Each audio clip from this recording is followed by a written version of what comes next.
दोस्तों, भारत लगातार space sector में तरक्की की ओर बढ़ रहा है।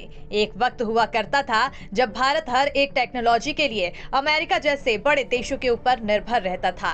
लेकिन आज वक्त इस कदर बदल चुका है कि जिस टेक्नोलॉजी को अमेरिका किसी के भी साथ शेयर नहीं कर रहा, उसी टेक्नोलॉजी को भारत अब स्वदेशी तरीके से तैयार करने वाला है। इस टेक्नोलॉजी का नाम है RTG, जिसके बारे में हम आज के इस वीडियो में आपको विस्तार से बताने वाले हैं। तो चलिए बिना वक्त गवाए इस खास वीडियो को शुरू करते हैं। हाल फिलहाल में एक खबर निकलकर सामने आई है कि इसरो और बार्क एक साथ मिलकर अपने फ्यूचर स्पेस मिशंस के लिए न्यूक्लियर इंजन्स को डेवलप करने वाले हैं। दोस्तों, अंतरिक्ष बहुत बड़ा और गहरा है। जब अंतरिक्ष के ऊपरी हिस्सों पर रिसर्च की जाती है, तब रॉकेट्स के लिए केमिकल इंजन्स तैयार किए जाते हैं जो थ्रस्ट जनरेट करके सैटेलाइट को पावर देते हैं। लेकिन अगर किसी स्पेसक्राफ्ट को डीप स्पेस मिशन के लिए भेजा जाता है तो ऐसे में केमिकल इंजन्स काम नहीं आते और सोलर पैनल्स का इस्तेमाल भी नहीं किया जा सकता, क्योंकि एक डिस्टेंस के बाद सनलाइट स्पेसक्राफ्ट तक नहीं पहुंचती। इस तरह के मिशन को इंटरप्लैनेटरी मिशन कहा जाता है। भारत धीरे धीरे स्पेस में अपनी रिसर्च को और भी ज्यादा गहराइयों तक ले जाना चाहता है, जिसके लिए रॉकेट में न्यूक्लियर इंजन को फिट करने की जरूरत है और इस तरह के इंजन को बनाने की टेक्नोलॉजी सिर्फ अमेरिका के पास है। RTG यानी कि रेडियो थर्मल इलेक्ट्रिक जनरेटर को अब भारत की स्पेस एजेंसीज इसरो और बार्क मिलकर स्वदेशी तरीके से तैयार करने वाले हैं। नासा ने इस टेक्नोलॉजी के जरिए विजर, कैसिनी, क्यूरियोसिटी जैसे बड़े डीप स्पेस मिशन को लॉन्च किया था और 2027 में भी अपने ड्रैगनफ्लाई मिशन में इसी टेक्नोलॉजी की मदद से नासा स्पेस रिसर्च करेगा।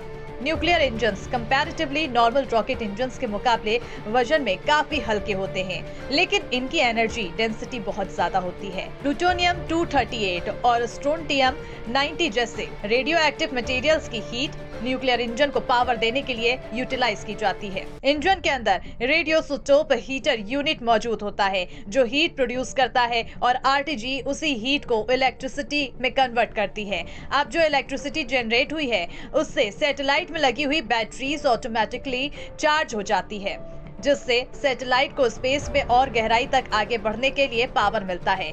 US के 3 स्पेसक्राफ्ट में अभी तक इस RTG को फिट किया जा चुका है, जिनका नाम है वॉयेजर, कैसिनी और क्यूरियोसिटी। फिलहाल भारत की स्पेस एजेंसी इसरो 5 वॉट के RTG को डेवलप करने की कोशिश कर रही है। अगर इसमें उन्हें कामयाबी हासिल होती है तो आने वाले वक्त में इंडिया की स्पेस एक्सप्लोरेशन कैपेबिलिटीज और भी ज्यादा एडवांस लेवल पर ग्रो करेगी। बहरहाल बढ़ते हैं आज की दूसरी बड़ी खबर की तरफ।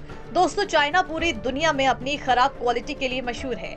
उसकी इसी आदत से तंग आकर 3 साल पहले भारत सरकार ने चाइना से आने वाले सभी सोलर बैटरीज और मॉड्यूल्स पर प्रतिबंध लगा दिया था, लेकिन चीन तब भी नहीं सुधरा।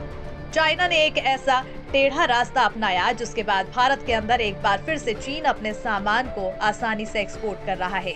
अगर वक्त रहते चाइना को नहीं रोका गया तो भारत के लोकल मैन्युफैक्चरिंग यूनिट्स जो सोलर एनर्जी के सेक्टर में काम करती है पूरे तरीके से ठप हो जाएगी। भारत सरकार ने सोलर एनर्जी के क्षेत्र में भारतीय कंपनियों को बढ़ावा देने के लिए और क्वालिटी को मद्देनजर रखते हुए चीन से आने वाले सभी तरह के सोलर मॉड्यूल्स और सेल्स पर प्रतिबंध लगाया था, जिसके बाद चीन ने उन सभी देशों के साथ अपना सोलर बैटरीज और मॉड्यूल को एक्सपोर्ट करना शुरू किया जिनके साथ भारत ने फ्री ट्रेड एग्रीमेंट को साइन किया हुआ है।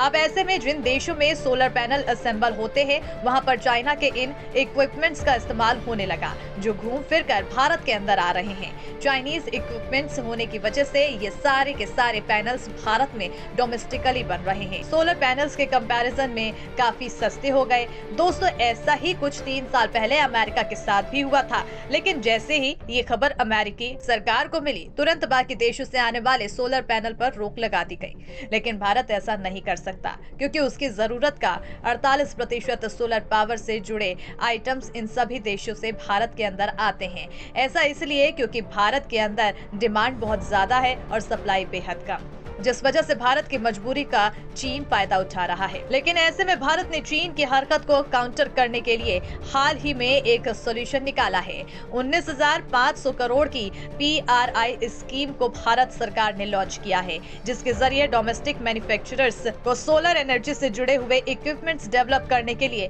सहायता मिलेगी और वो तेजी से भारत के अंदर ही अपनी जरूरत को पूरा कर पाएंगे। दोस्तों, ऐसे में आप लोगों को क्या लगता है, क्या भारत सोलर एनर्जी के क्षेत्र में पूरे तरीके से आत्मनिर्भर हो पाएगा? कमेंट करके अपनी राय हमें जरूर बताएं। हमारी आज की वीडियो में फिलहाल इतना ही। दुनिया से जुड़ी बाकी अपडेट्स के लिए हमारे चैनल अनफोल्ड इंडिया को आप याद से सब्सक्राइब कर लें। धन्यवाद।